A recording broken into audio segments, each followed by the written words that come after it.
बाहर का branded soya milk बहुत महंगा पड़ता है, इसलिए आज हम सिर्फ 40 रुपए में टोफू बनाएंगे।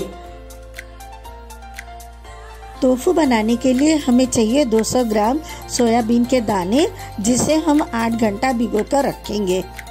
ये पड़े हमें मात्र 30 रुपए के। सोयाबीन के दाने 8 घंटा भिगोने के बाद ऐसे फूल जाएंगे। अब इसको रगड़ के आप इसका छिलका अच्छे से निकाल लीजिए। सोयाबीन के दानों को अब हम पीसेंगे और दूध बनाएंगे। इसमें मैं डालूंगी लगभग आधा बोतल पानी। ग्राइंड करने के बाद ही मेरा सोयाबीन का पेस्ट तैयार हो जाएगा। इसकी कंसिस्टेंसी देख लीजिए। अब एक बड़ा पतीला लें, जिससे कि सोयाबीन के पेस्ट को हम दूध बनाएंगे और उसको उबालेंगे। इस वीडियो में हम सबसे पहले सोया मिल्क बनाएंगे और फिर उसके बाद उसका टोफू बनाएंगे। अब इस पेस्ट में 2 बोतल पानी और मिलाएंगे, जिससे कि दूध पतला हो जाए। अगर आप हमारे चैनल पर नए हैं तो हमें सब्सक्राइब कर दें और इस वीडियो को लाइक करना बिल्कुल भी ना भूलें। सोयाबीन मिल्क की कंसिस्टेंसी दूध की जैसी पतली होनी चाहिए। अब हम सोया मिल्क को धीमी आंच पर उबाल आने तक पकाएंगे। आप इसे लगातार चलाते रहें, जिससे कि ये नीचे से जलने ना पाए। इसकी सतह से इसका झाग एक कप में निकाल लें।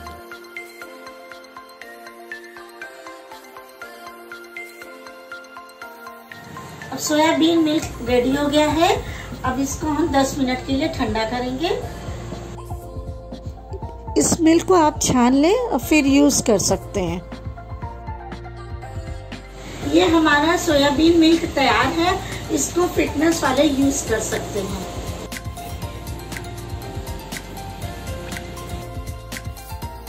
अब हम लेंगे 10 रुपए के 2 नींबू। अब आप इसका जूस निकाल लीजिए। अब इसमें थोड़ा सा पानी मिलाएं और इस मिक्सचर को दूध पे धीरे से डाल दीजिए। अब धीरे धीरे सोया मिल्क फटने लगेगा। इसी फटे हुए दूध से हम टोफू बनाएंगे।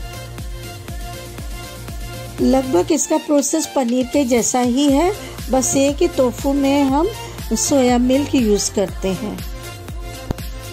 दोस्तों, सोया मिल्क में प्रोटीन की मात्रा बहुत होती है। अगर आप उसको पीते हैं तो सेहत के लिए बहुत अच्छा है।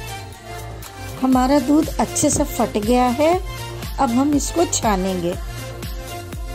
छानने के लिए आप एक पतीला लें और उसके ऊपर स्टील की चन्नी रखें, फिर उसके ऊपर एक पतला कपड़ा बिछाएं। अब इस सेटअप के ऊपर अपना फटा हुआ दूध डाल देंगे। इस कपड़े की मदद से सारा एक्सेस पानी बाहर आ जाएगा। जब तक मैं टोफू को लेबर पे कर रही हूँ, तब तक आप जाकर के मेरे इस चैनल को सब्सक्राइब कर दें और मेरे इस वीडियो को लाइक कर दें। टोफू को लेबल पे कर दें और फिर उसके बाद कपड़े से ढक करके उसके ऊपर कोई भारी वस्तु रख दें। अब हम इसे फ्रिज में ओवरनाइट के लिए छोड़ देंगे। हमारा टोफू ओवरनाइट रखने से एकदम अच्छे से सेट हो गया है। अगर आपने टोफू को जल्दबाजी में मरोड़ करके उसका पानी निकाला है तो टोफू जो है टूट फूट गया होगा। तो आप उससे घबराएं नहीं। जो एक्सेस पानी निकाला है उसको आप थोड़ा थोड़ा पानी छिड़क करके लेवल बना करके वैसे ही वापस फोल्ड करके फ्रिज में रख दीजिए। आपका टोफू जो है शेप में ले लेगा और अच्छा बन जाएगा। इसी के साथ हमारा टोफू तैयार है। आप चाहे इसको वॉन्टन, सूप या किसी भी चीज में यूज कर सकते हैं। वीडियो के अंत तक बने रहने के लिए थैंक यू।